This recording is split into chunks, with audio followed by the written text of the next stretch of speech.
ಯಾವುದೇ ಒಂದು ಹೆಣ್ಮಗು ಸೇರು ಅದರಲ್ಲಿರೋ ಬೆಲ್ಲ ಅದನ್ನು ಬಲಗಾಲಲ್ಲಿ ಒದ್ಕೊಂಡು ಬರುವಾಗ ಈ ಮನೆ ನಾನು ಉರುಳಿಸ್ತೀನಿ ಅಂತೇನು ಬರಲ್ಲ.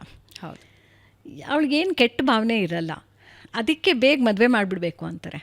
ಆದರೆ ನಾವು ಹೋಗ್ತಾ ಹೋಗ್ತಾ ಹೋಗ್ತಾ ಏನಾಗುತ್ತೆ, ನಾವು ಪ್ರತ್ಯೇಕ ನಂಬಿಕೆಗಳನ್ನು ಬೆಳೆಸ್ಕೊಳ್ತೀವಿ. ಅಲ್ಲಿ ಬಾಂಧವ್ಯಕ್ಕೆ ಅನುಕೂಲ ಸಿಗೋದಿಲ್ಲ. ನನಗೆ ಹೊರ ಪ್ರಪಂಚದ ಎಕ್ಸ್ಪೋಜರ್ ಜಾಸ್ತಿ ಆದಷ್ಟು ನಾನು ಸಂಪ್ರದಾಯಗಳಿಗೆ ಒಗ್ಕೊಳ್ಳಲಿಲ್ಲ, ಪ್ರಶ್ನೆ ಮಾಡ್ತೀನಿ. ಇದನ್ನು ಯಾಕೆ ಮಾಡಬೇಕು, ಅದನ್ನು ಯಾಕೆ ಮಾಡಬೇಕು. ಹಾಗಾಗಿ ಪ್ರತಿ ಒಂದು ಹಬ್ಬದಲ್ಲೂ ಒಂದು 8 ಗಂಟೆಗೆ ಪೂಜೆಗೆ ಬಂದುಬಿಡಿ ಅಂತ ಏನೋ ಹೇಳ್ತಾರೆ ಅಂದ್ಕೊಳ್ಳಿ ಅಪ್ಪ ಅಮ್ಮ. ಅವ್ರನ್ನ ಗಂಡ ಹೆಂಡತಿನ ಪೂಜೆಗೆ ಕೂರಿಸೋದೇ ತಡ ಆಗ್ತಾಯಿದೆ. ಸೊ ಅಲ್ಲಿ ಗಂಡ ಹೆಂಡತಿ ಮತ್ತು ತಂದೆ ತಾಯಿ ನಡುವೆ ಜಟಾಪಟಿ ಶುರುವಾಗುತ್ತೆ. ನಾವೇನು ಒಂದಿನ ರಜಾ ಮಲ್ಕೊಳಕ್ಕಾಗಲ್ವಾ, ಅವತ್ತಿನ ದಿನವೂ ಬೇಗ ಎದ್ದೇಳಬೇಕಾ, ಹೀಗೆಲ್ಲ ಒಂದು ಸಣ್ಣ ಅಪಸ್ವರಗಳು ಅಪಶ್ರುತಿಗಳು ಒಂದು ಸಂಗೀತ ಕಾರ್ಯಕ್ರಮನ ಹಾಳು ಮಾಡುತ್ತಲ್ಲ. ಹಾಗೆ ಇದೊಂಥರ ಸಂಸಾರ ಅನ್ನೋದೇ ಒಂದು ಆಧ್ಯಾತ್ಮಿಕ ಅನುಭವ. ಅದು